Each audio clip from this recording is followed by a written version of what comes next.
The Fourth Voyage of Sinbad from the 1001 Nights. Hello, this is Elizabeth, and I'm here with the fourth adventure of Sinbad. As a word of warning, the story is rather dark and scary in parts. We have toned it down quite a bit from the original, but it's still not a tale for more sensitive listeners. It's the central story of the 7 voyages of Sinbad. It's the most profound, and the one that casts the most doubt on the good character of its hero, the wealthy merchant Sinbad. If you don't mind a plot that deals with death and an underground tomb, then listen on, because it is a fascinating tale. The following night there was again feasting and merriment inside the house of Sinbad the merchant. He spoke to his namesake the porter and said, "You see all around you that my house is bright and full of fun and laughter. When you have heard the story of my 4th voyage, you will know that in order to reach this happy state, I had to crawl through a grim place more dead than alive. Once again, I journeyed down to the port of Basra and boarded a merchant ship. We sailed through the straits of Hormuz and beyond. As before, we sailed from place to place, doing brisk and profitable business. Then one day, the wind blew against us, and the captain cast out his anchors and brought the ship to a standstill, fearing lest she should founder in mid-ocean. Then we all fell to prayer and humbling ourselves before the Most High. But as we did, we were hit by a furious squall, which tore the sails to rags and tatters. The anchor cable snapped, and the ship rolled this way and that, until we were cast into the sea, goods and all. The waves washed some of us ashore, almost dead with weariness and lack of sleep, cold, hungry, thirsty, and fearful. And so we walked about the island until we came to the gate of a fine house. A number of men came out. They did not speak our language, but they bowed and greeted us in a way that was welcoming and not at all threatening. We believed that we had been fortunate. They led us through gardens and courtyards and into a great hall where they presented us to their king. He too proved to be most courteous and friendly, and signalled to us to sit down at the table. Servants brought plates full of delicious fruits and bread and placed them before us. Our men began to eat, but they had forgotten their good manners. They could not help themselves, but they greedily grabbed more and more food with their hands and stuffed it into their mouths. They chomped and slathered like animals. This rude behaviour was most unusual in them. It was as if they had been possessed by an evil spirit. Our hosts did not seem to mind. They brought coconut milk, and when the men had drunk this, they became still more greedy. Only after they had eaten enough to burst did they eventually cease to gobble the food. Now sated and drowsy, they allowed themselves to be led out to a pen, where they were kept like cattle. For the next few weeks, they wandered amongst the trees and rested at will, growing fatter and fatter. But I, who had no interest in this animal behaviour, wasted away with lack of food and fear. I had by now realised the true intention of our hosts. We had fallen into the hands of cannibals. The men were being fattened up to be eaten. But one day When the shepherds drove the men out into the fields to graze, an old shepherd saw that I was standing apart from them. I understood from the look in his eye that he would make no objection if I made my escape. In fact, he pointed me the way to go. I left and found a road which I followed for several days.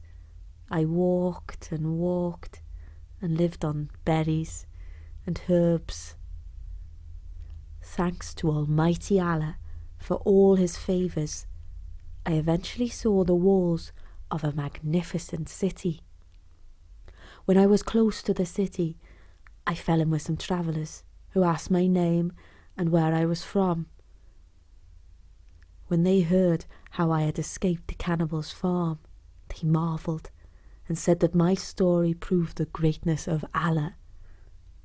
Fate had once again favoured me, for these people were well connected and promised to introduce me to their king. We entered the city, and I was impressed by the fine houses, the prosperous people, and the markets well stocked with food. I saw that all the citizens, great and small, rode fine horses, high-priced and thoroughbred, but oddly, they lacked saddles. Well now, I thought, these people lack for nothing but a comfortable seat to travel on. I see a gap in the market, a fine opportunity for a man of business to make money. When I met the king, he received me kindly. I told him my story, and he listened with great interest and amazement. When I'd finished, he asked me my station in life in the city of Baghdad. "Sire, I am a merchant," I said. "When I am at home, I have a quiet life and have a great many friends. But let me say, I have an idea to remain in your fine city and set up a business. I have noticed how your citizens ride horses but make no use of saddles." "Saddles?" asked the king. "What are they?" I described the leather seat and the equipment that we use to ride a horse in comfort, and His Majesty was most interested. Indeed, he asked if I could make one to show him. I answered that I would gladly do so.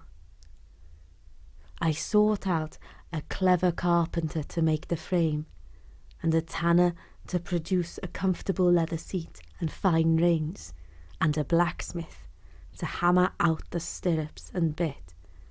Moreover, I made beautiful fringes of silk. I presented the work to the king and demonstrated how to make use of it to ride a horse. He was greatly impressed by the comfort of this arrangement, so much less bruising than riding bareback. He paid me a fine price for my equipment, and his officials and all the nobility in the land wished to imitate him. A great number of wealthy people ordered saddles and horse equipment from me, and I soon became quite wealthy. One day, the king called me to his office and said, "Your industry and business have improved the quality of life in our city. I have in mind to reward you with a beautiful and wealthy wife, so that you will wish to stay in our country and continue your work." So he summoned the Prime Minister and witnesses and married me straightway to a lady of a noble family, the flower of an ancient race of beauty and grace, and the owner of farms and estates and many houses. I said to myself, when I return to my native land, I will take her with me. But I should not have tempted fate, for no one knows what destiny has in store for them. From then on, my ease and prosperity, already great, continued to grow. Then, about a year after I was married, ill fortune struck my neighbour's house. My friend, who lived next door, lost his wife to illness. He was beside himself with grief. I said to him, "Do not mourn for your wife, who has now found the mercy of Allah. The Lord will surely give you a better one in her place, and your life shall be happy, prosperous and long, God willing." But the man could not be comforted. "You are a stranger here," he said. "You do not yet know all our ways. This very day they bury my wife. They will bury me with her in the same tomb. It is our custom that if a man dies first, his wife is buried with him. And if a wife dies first, her husband is buried with her." And then I understood why my neighbour could not be consoled. The women of the house dressed the wretched man's wife in her finest clothes, and decked her in her richest jewellery with gold and diamonds.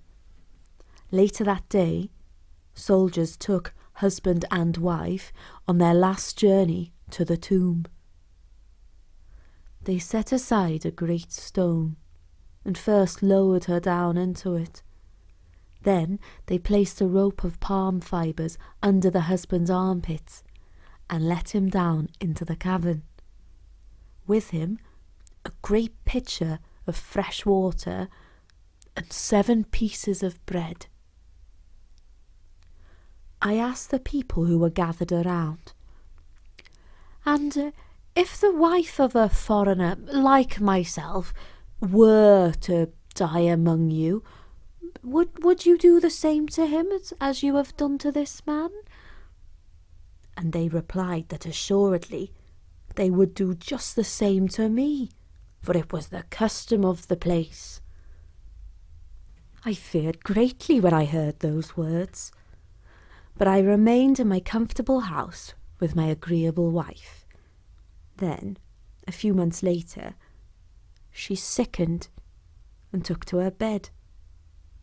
I prayed to Allah, who is merciful, for her to get better soon.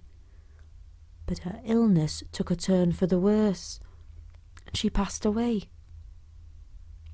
As soon as the doctor let it be known that my wife was gone to the next world, soldiers came to fetch both her and me.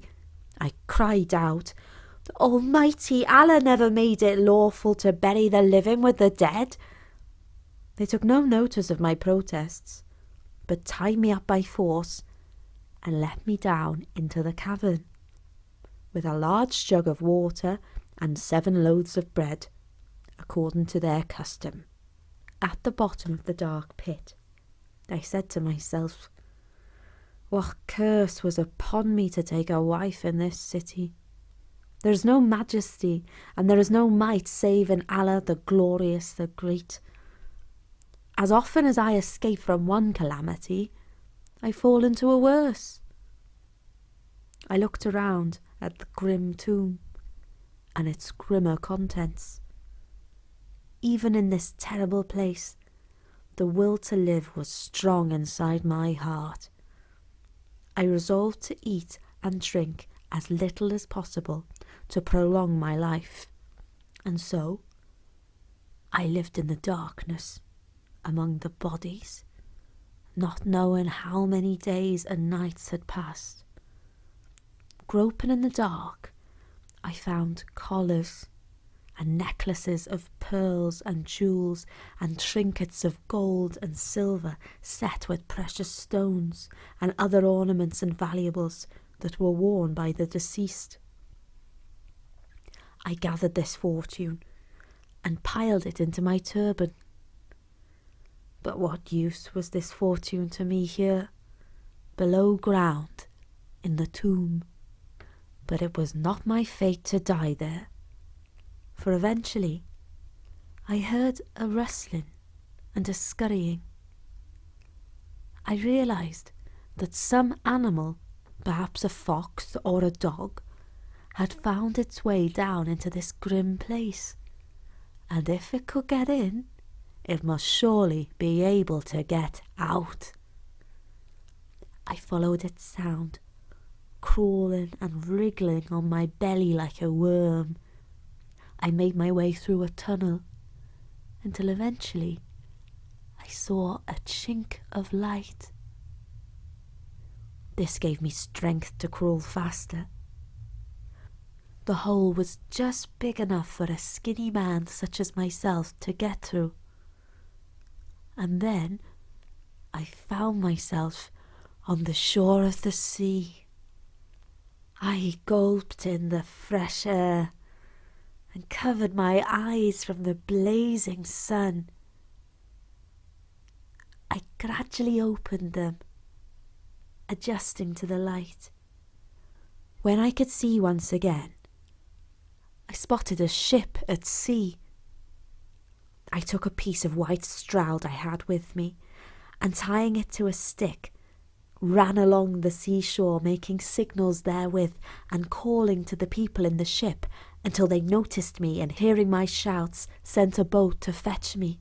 The captain and the crew received me kindly and listened in awe of my return from the land of the dead. I travelled with them to Basra via the islands of Bel, Cala and Hind.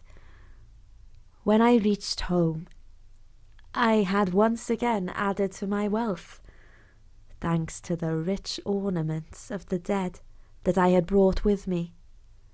I gave freely to beggars, widows and orphans, and still had plenty left over for a life of ease.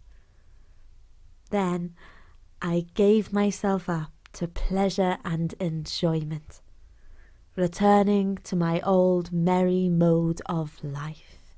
And that was the fourth voyage of Sinbad the Sailor, in which we learnt a little bit more about our hero's character. For more stories from all over the world, do drop by soon at storynori.com. But for now, from me, Elizabeth, bye!